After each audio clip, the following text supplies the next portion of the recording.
What's up, guys? It is your girl Amachi here, back with you again with this time a side note. So I want to explain to you that side notes are going to be auxiliary videos to my regularly posted Sunday videos, also known as A notes, that will expound on some of the things that I've discussed in said A notes.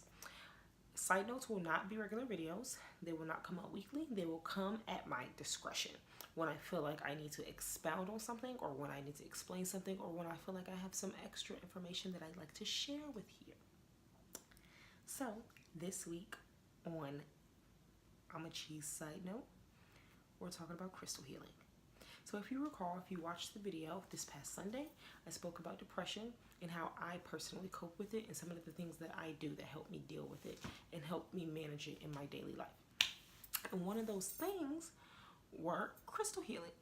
So I wanted to do a video to share with you guys some of the crystals that I use to help me manage and cope with my depression, and hopefully it will help you find things that will help you, or find crystals that will help you do the same.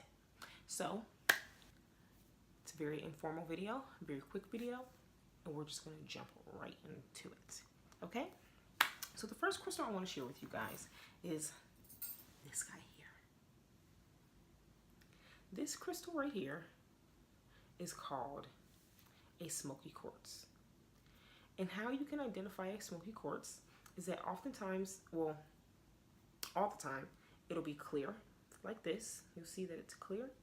But on the inside, you'll see that it has this dark mass growing within it. Sometimes it's black, sometimes it's gray, and in this one you can see it's like this dark, opaque green. That is how you identify a smoky quartz. So the great thing about smoky quartz that helps with depression and that helps me manage my depression is that this crystal is really, really great for taking negative energies and negative thoughts and absorbing them into itself. I like to think that that's why it's probably so smoky, because it's got a lot of negativity going on, but not really, because this is one of those crystals that requires a lot of cleansing. And if you don't know how to cleanse your crystals, there are a number of ways, but how I like to cleanse my crystals are I like to sage them. So I'll get a sage stick and I'll sage the negativity out of it, or you can use, you can moon cleanse them. So the light of the moon cleanses your crystals, and then you charge them in the sun. So which charges your crystals, it activates them to do what they need to do. So yeah, that's crystal number one. Smoky quartz absorbs negative energy, absorbs negative thoughts, requires regular cleansing. Okay? The next crystal I want to tell you guys about is rose quartz. So this is a rose quartz right here, and this is a rose quartz. As you can see, one is very, very pink, one is sort of whitish almost, but that's generally, it's like an off pink, if you will. That is how you identify rose quartz. Rose quartz are going to be a soft pink color. Yeah. They're a soft pink color, and these crystals are great for the healing and soothing of the heart chakra. I like to call them the crystal of love, because if you're going through something emotionally or in the heart, this is a really good crystal for healing that. So you can do a number of things with this.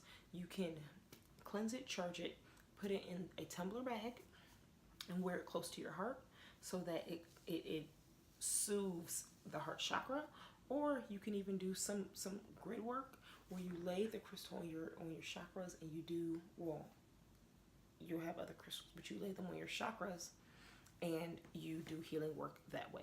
So either way it works, but I find that it works best when you carry this crystal on the person, because it really, really promotes self-love and promotes being gentle with thyself. So I know, like, if you're struggling with depression, I know I do. I find it that I am always beating myself up. I'm always talking like, I am my own worst critic. So this really promotes you being able to look at yourself, be gentle with yourself, and love you as you. So yeah, that is rose quartz, guys. Yeah. Okay, so on to the next on to the next one, on to the next one, on to the next one. The next crystal that I have for you guys is carnelian. Oh, I love this. It's beautiful, isn't it?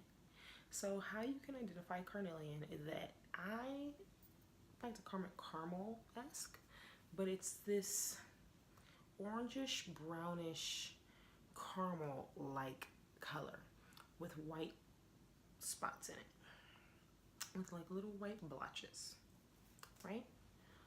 And carnelian is a really great crystal to help manage depression because it works really well for people who find it difficult to self-motivate. So if you find that you are not up to the task, this is a really good crystal to help promote that. So again, in reference to depression, I know a lot of times you get into an episode and all you want to do is lay in the bed. You don't, well, I know I don't eat.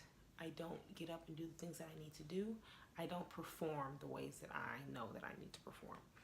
This crystal is really great in promoting those type of activities and promoting that motivation in self.